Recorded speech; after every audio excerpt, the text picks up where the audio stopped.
10 মাস 10 দিনের কারাগার থেকে রক্ত মেখে আসলাম এই ধরার বুকে। বস্ত্রহীন আমি রক্ত মেখে মাতৃকোলে দুনিয়ার আলো দেখলাম দুই চক্ষু মেলে।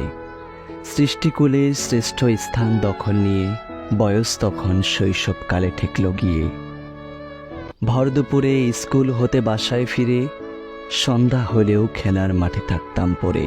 এই নিয়ে মাকে দেখতাম কত মিষ্টির আগে, বলতো আমায় ফিরবি বাড়ি সন্ধ্যার আগে।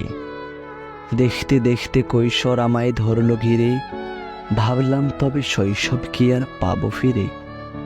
রাত্রি হলে আধার শেষে দিবস আসে, যৌবনেরই নীল আকাশে সূর্য হাসে। অস্থির মনে হাজার স্বপ্ন ডানা মেলে, বলবো কাকে মনের কথা পরাণ খুলে। হঠাৎ আমার বয়স পানি চেয়ে দেখি 23 বছর জীবনটাকে দিল ফাঁকি।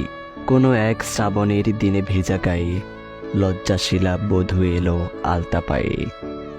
বধূ আমার সুখরানী হয়ে থাকবে ঘরে, এবার বুঝি সব অস্থিরতা যাবে দূরে। কষ্ট আর দুঃখ যত নাহি রবে, ভাবি আমি এইটাই হয়তো জীবন হবে। সংসারের ভার যখন এই কাঁধে এলো, 2 বছরের মাথায় বিধি কন্যা দিল। রাত্রি যায় দিন এসে বছর কাটে, কলিজার কন্যার বিয়ের লাগিয়া ঝরুদ বাটে। জীবনের শেষ প্রান্তে হাজির হয়ে বুঝলাম তখন জীবন আমার গেল ক্ষয়ে।